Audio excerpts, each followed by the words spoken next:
જે geopolitical tension અને Israel Iran યુદ્ધ આ બધા ડેવલપમેન્ટ્સ વચ્ચે ગઈકાલે એક રિકવરી જોવા મળી. આજે ફરી થોડા ઘટાડાના સંકેતો આપણને નિફ્ટી ઇમ્પ્લાઇડ ઓપન આપી રહ્યું છે અને સાથે એક ગ્લોબલ ફ્રન્ટ પર હેન્ડઓવર પણ મળી રહ્યું છે. પરંતુ જે રીતે આજે ભારતીય બજારનું જે સેટઅપ બનતું જોઈ રહ્યા છે આપણે, એફઆઈએસના જે ફ્યુચર સેગમેન્ટના જે ફિગર્સ છે એ પોઝિટિવ છે, કેશમાં જો કે વેચવાલી છે. એની સાથે સાથે બે સેશન્સથી આપણે એટલે આ સપ્તાહ આપણે જોયું કે લગભગ ડેઝ હાઈ પર નિફ્ટીએ આપણને ક્લોઝિંગ આપ્યું છે અમિત, અને ઇન્ટ્રાડેના લોથી એક રિકવરી પણ આવી. પરંતુ કઈ રીતે આપ ઇન્ડેક્સને જોઈ રહ્યા છો, નિફ્ટી બેંક પર કઈ રીતે સ્ટ્રેટેજી લેવલ્સ ધ્યાનમાં રાખીએ? ગુડ મોર્નિંગ ચાની. જે આપણે વાત કરી હતી એનાથી મંડેના સેશનમાં મેં જે હિસાબથી જણાવ્યું હતું કે નિફ્ટી આપણે જોયું હતું તો એનાથી 23,750-800ના લેવલ પર આપણે જોયું હતું. નિફ્ટી ગેપ ડાઉન ઓપન થતા પણ જોવા મળી હતી. ત્યારે બી મેં જણાવ્યું હતું કે 23,900નો જે સપોર્ટ લેવલ છે, મંથલી સપોર્ટ, જ્યાંથી આપણને ટ્રેન્ડ રિવર્સલ થતા પણ જોવા મળશે. 23,900ના નીચે અગર ક્લોઝિંગ આપે છે નિફ્ટી તો એનાથી આપણને ટ્રેન્ડ રિવર્સલ નેગેટિવ ટ્રેન્ડમાં શિફ્ટ થતા પણ જોવા મળશે. જ્યાં સુધી 23,900ના નીચેનો ક્લોઝિંગ આવતો નથી ત્યાં સુધી ટ્રેન્ડ હજી પોઝિટિવ રહેશે માર્કેટનું. આપણે જોયું હતું તો ગેપ ડાઉન ઓપન થયું હતું, નિફ્ટી 23,750 સુધી બી ગઈ હતી. બટ ક્લોઝિંગમાં આપણે જોયું હતું તો 24,000 ઉપર પાછી ક્લોઝિંગ આવતા પણ જોવા મળ્યું હતું. એક પોઝિટિવ ફેક્ટર આપણને જોવા મળ્યું હતું અને ગઈકાલના સેશનમાં એક સારી રિકવરી અને પુલબેક આપણને લોઅર લેવલ્સથી થતા પણ જોવા મળ્યું છે. અને અપસાઇડમાં જે હિસાબથી આપણે જોઈએ તો ઇન્ટ્રાડે જે બ્રેકઆઉટ આવતા પણ જોવા મળે છે. ફિબોનાકીના હિસાબથી જે ગોલ્ડન રેશિયો છે 61.80%નો એ 24,370નો છે. 24,370ના ઉપર નિફ્ટી આજના દિવસમાં એ નેક્સ્ટ 1 થી 2 દિવસ અંદર ઉપર સ્ટેબલ થઈ છે 24,370 સ્પોટ લેવલ પર, તો મને લાગે છે ત્યાંથી 200-300 પોઈન્ટનો બીજો મોમેન્ટમ આપણને અપસાઇડમાં જોવા મળી શકે છે. સો કરન્ટલી સ્ટ્રેન્થ સારી છે. એનાથી જે હિસાબથી આપણે જોઈએ તો એનાથી મોર્નિંગમાં થોડુંક એવું પોઝિટિવ હતી ગિફ્ટ નિફ્ટી, બટ છેલ્લા અડધી કલાકની અંદર થોડુંક એવું નેગેટિવ ફ્રન્ટ પર સ્વિચ થતા પણ જોવા મળી છે. બટ મને નથી લાગતું કે એટલું વધારે નીચે ઓપન થતા પણ જોવા મળી શકે છે. 50-70 પોઈન્ટ્સના વચ્ચે મને લાગે છે એનાથી માર્કેટ પ્રી ઓપન થતા જોવા મળી શકે છે. સો એનાથી બાય એન્ડ ડિપ્સની સ્ટ્રેટેજી રાખીને ચાલવું જોઈએ.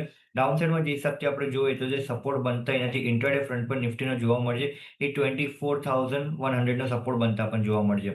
24,100નો લેવલનો બ્રેકડાઉન આવે છે આજના દિવસમાં તો ત્યાંથી પાછો 70-80 પોઈન્ટનો બીજો ઘટાડો આપણને જોવા મળી શકે છે. બટ જે હિસાબથી આપણે ઓપન ઇન્ટરેસ્ટની પોઝિશન જોઈએ તો ક્યુમ્યુલેટિવ ઓપન ઇન્ટરેસ્ટની જે પોઝિશન બનતા પણ જોવા મળશે તો એ આપણે જોશું તો 23,800થી લઈને 24,000ના સ્ટ્રાઇકમાં પુટ રાઇટર્સની પોઝિશન નેક્સ્ટ 3 મહિના માટે ઇન્ટેક્ટ છે. જે દિવસે આપણે જોયું તો ગેપ ડાઉન ઓપન થતા પણ પરમ દિવસના સેશનમાં જોવા મળ્યું હતું. ત્યારબાદ બી આપણે જોયું તો જે પોઝિશન હતી પુટ રાઇટર્સની એમાં કોઈ મેજર લિક્વિડેશન થતા પણ જોવા નથી મળ્યું. એ પોઝિશન ઇન્ટેક્ટ હતી, તો એક પોઝિટિવ ફેક્ટર છે. જ્યાં સુધી એનું લિક્વિડેશન થતું નથી ત્યાં સુધી મને નથી લાગતું કે એવું કોઈ મેજર અહીંયાથી સેલ ઓફ આપણે માર્કેટમાં જોવા મળી શકે છે. સો જેના આગળ બી લોંગની પોઝિશન છે એક મિડ ટર્મ વ્યૂ યા લોંગ ટર્મ વ્યૂના હિસાબથી 23,900ના ક્લોઝિંગ સ્ટોપ લોસથી હોલ્ડ રાખી રાખો.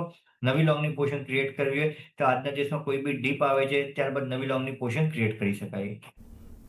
તો ખાસ કરીને એક વ્યૂ ઓવરઓલ બજાર માટે બનતો જોઈ રહ્યા છે. ખુશી, ફંડામેન્ટલી અત્યારે માર્કેટને સમજીએ, કારણ કે જે યુદ્ધને લઈને ટેન્શન, ત્યારબાદ ક્રૂડમાં જે લેવલ્સ આપણને સતત ઉપર નીચે જોવા મળ્યા એની અસર ક્લિયરલી માર્કેટમાં આપણને જોવા મળી હતી. પરંતુ ત્યાં હવે થોડું એક નરમાશ આવતી જોઈ રહ્યા છે.